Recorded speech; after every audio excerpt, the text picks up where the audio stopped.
morning, all of you. You are welcome to Gyan Niketan Education Care. I am Mahesh Sharma. I am going to teach you English Literature, Standard 4, Lesson 3. The name of the story is Unity is a Strength. Unity is a Strength, यानी एकता में बल है. यही कहानी का नाम है. आप लोग भी यूनिटी में रहेंगे, यूनाइटेड रहेंगे, तो आप भी हर काम को सुगमता पूर्वक कर सकते हैं. लेकिन जब वही आप डिवाइड हो जाएंगे, अलग अलग हो जाएंगे, तो कोई भी काम आपके लिए बड़ा मुश्किल हो जाएगा. तो आइए देखें इसके जो टाइटल है यूनिटी इज ए स्ट्रेंथ, जो शीर्षक दिया गया है, इसकी क्या सार्थकता है. आइए देखते हैं कहानी के माध्यम से. Read the lesson carefully after your teacher. इस पाठ को शिक्षक के पढ़ने के बाद पढ़ें. Try to understand the lesson, और इस पाठ को समझने का प्रयास करें. In this lesson a flock of pigeons. Flock का माने होता है झुंड. फ्लॉक ऑफ पीजन्स, कबूतरों का झुंड, सोज दिखाता है क्या कि यूनिटी इज ए स्ट्रेंथ, एकता में बल है. यही दिखाता है इसमें. Children should discuss about unity. तो बच्चों को भी यूनिटी के बारे में, एकता के बारे में चर्चा करनी चाहिए. Now start the story. Once a flock of pigeons was wandering in search of food. Wandering माने होता है भटकना. एक बार एक कबूतरों का झुंड भोजन की तलाश में भटक रहे थे. They were flying high up in the air. वे आकाश में बहुत ऊंचाई पर उड़ रहे थे. तब They were following their king. और उन सभी कबूतर के झुंडों में एक राजा कबूतर था. उसके कहा हुआ सब मानते थे. तो they were following their king. वे अपने राजा का बात का पालन कर रहे थे. यानी जैसा वह कहता, जिधर कबूतर जाता राजा कबूतर, उधर सभी कबूतर जाते. At one place, एक स्थान पर, a hunter scattered some grains of wheat on the ground. Scattered का माने होता है बिखेरना. यानी बहेलिया जो था, कुछ अनाज के दाने को जमीन पर बिखेरे हुए था. तो एट वन प्लेस, एक स्थान पर, a hunter scattered some grains. एक बहेलिया, हंटर मीन्स शिकारी या बहेलिया. बहेलिया जो था बिखेरे हुए था. सम ग्रेन्स ऑफ व्हीट, कुछ गेहूं के दाने को, ऑन द ग्राउंड, जमीन पर. यानी एक स्थान पर बहेलिया गेहूं के कुछ दाने को जमीन पर बिखेरे हुए था. ओवर देम, और उन अनाज के दानों के ऊपर, ही स्प्रेड ए नेट. स्प्रेड का माने फैलाना, नेट माने जाल. उन दानों के ऊपर बहेलिया जो था जाल बिछाए हुए था. The Hunter hide himself behind a Bush. Bush का माने होता है झाड़ी, जंगल झाड़ी. और जो हंटर था, जो बहेलिया था, जो शिकारी था, वह अपने आप को झाड़ी में छिपा लिया था. यानी छिप गया था बहेलिया. कहां? झाड़ी में. द किंग ऑफ पिजन्स सा द ग्रेन्स ऑफ व्हीट. कबूतरों के राजा ने देखा ग्रेन्स ऑफ व्हीट, गेहूं के दानों को. He said to his followers. वह अपने सभी कबूतरों से, फॉलोअर्स माने अनुयायी, उसके जो पालन जो कर रहा था सभी कबूतर, उसकी बातों का, उससे कहा. He said to his followers, look down, नीचे देखो, there are grains for us to eat.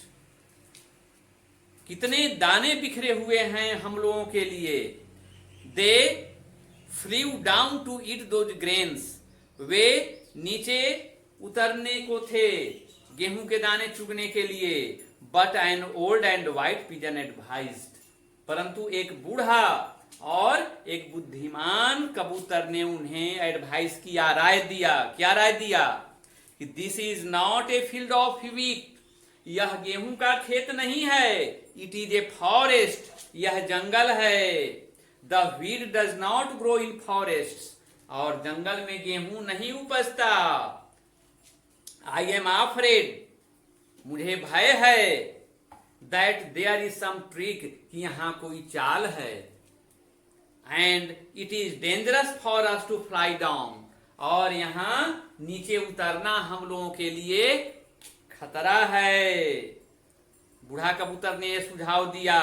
But other pigeons did not pay any heed, heed माने होता है ध्यान, परंतु सभी कबूतरों ने अपने राजा कबूतर की बात को नहीं ध्यान दिया, नहीं माना। दे वेयर अनवेयर, अनवेयर माने नहीं जानकारी होना। तो they were unaware that it was a trap for them, यहां उन्हें जानकारी नहीं थी कि उनके लिए यहां पर फंदा लगाया हुआ है। That it was a trap for them, कि उनके लिए यहाँ ट्रैप है, फंदा है। As the pigeons began to eat, जो ही कबूतरों ने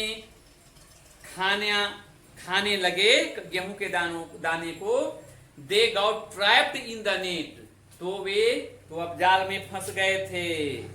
खाने लगे गेहूं के दानों को, तो they got trapped in the net, वे जाल में फंस गए थे। Every pigeon try to fly out of the net, सभी कबूतर, प्रत्येक कबूतर प्रयास किया to fly out of the net, जाल को लेकर के उड़ने का। बट ऑल इन वेन, परंतु सब व्यर्थ रहा, सब बेकार गया। क्यों बेकार गया? क्योंकि सभी कबूतरों ने एक साथ बल नहीं लगाया। कभी वो लगाया बल, तो कभी उसने, कभी तीसरे ने, कभी चौथे, इस तरह से अगर एक साथ वे बल लगाते फ्लाई करने के लिए तो उड़ जाते। लेकिन सारे लोगों ने अलग अलग बल लगाया और कोई भी कबूतर सक्सेस नहीं हुआ जाल को लेकर के उड़ने में। तब फंस तो गए जाल में, तब पीछे से बहेलिया आता है दौड़ा हुआ। The hunter came out from behind the bush, अब बहेलिया झाड़ी से निकल करके बाहर आया।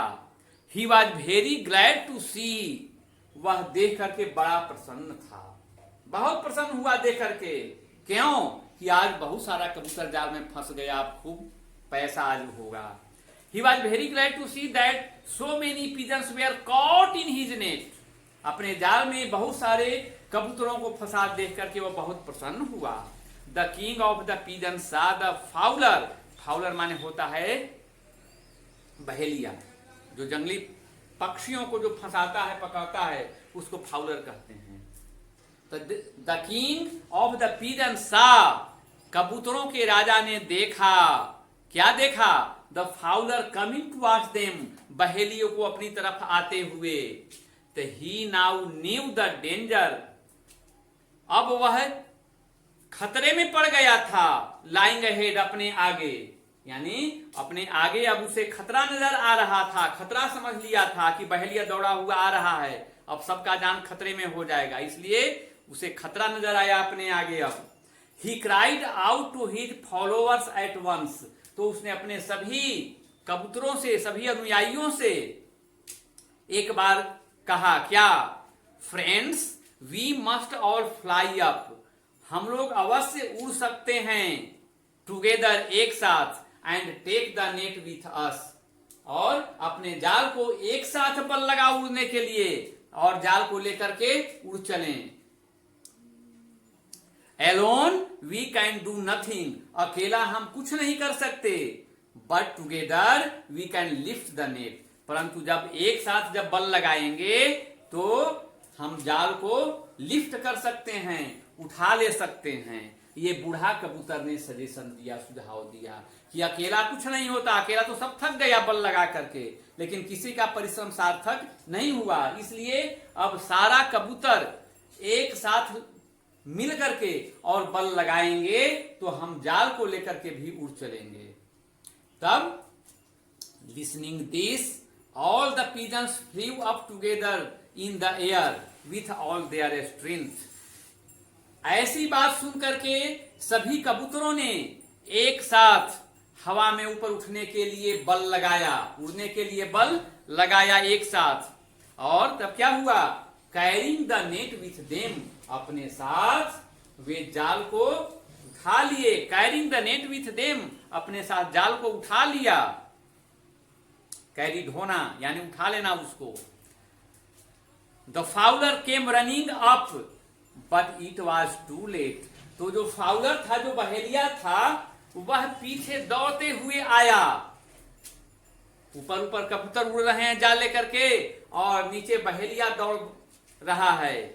But it was too late, परंतु ज्यादा देर हो गया था बहेलिया को आने में।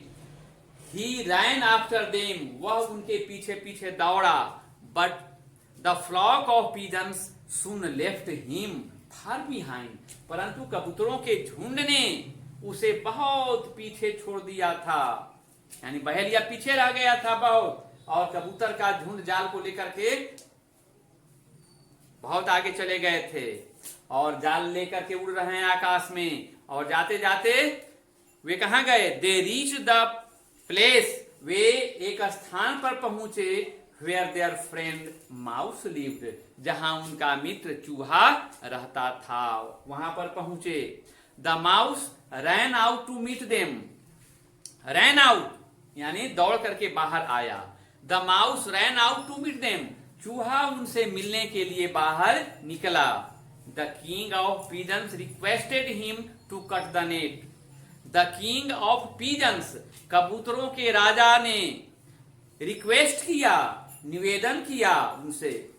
क्या निवेदन किया? To cut down the net, जाल को काटने का। यानी बूढ़ा कबूतर ने चूहा से निवेदन किया जाल काटने के लिए। The mouse at once began to cut down the net with his sharp teeth. The mouse at once का माने होता है शीघ्र, तुरंत, बिना कोई देर किए हुए। तो चूहे ने बिना कोई देर किए हुए जाल को अपने तेज दांत से काट दिया। सून, जब जाल कट गया तो soon the pigeons were free, शीघ्र ही सारे कबूतर आजाद हो गए थे। Last paragraph. All the pigeons thanked the mouse for his kindness, सभी कबूतरों ने धन्यवाद दिया चूहे को फॉर हिज काइंडनेस, उसकी उदारता के लिए। यानी उदारता क्या किया? दया क्या किया? जाल में फंसे हुए थे कबूतर, जाल को काटने का जो काम किया चूहा ने, वही दया किया, काइंडनेस। तो उस काइंडनेस के लिए सभी कबूतरों ने चूहे को धन्यवाद दिया। देन दे फ्लीव अवे, और तब वे फिर उड़ गए।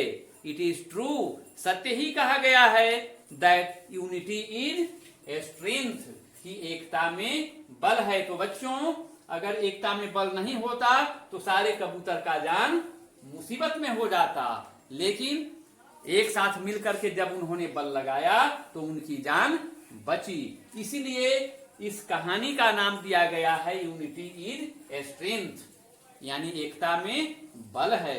आप लोग भी यूनिटी में रहें, सारा काम हो जाएगा आपका। अगर आप यूनिटी में नहीं रहेंगे, यूनाइटेड नहीं रहेंगे, तो आप भी असफल रहेंगे किसी काम को करने में। Thank you very much. Stay home, stay fit.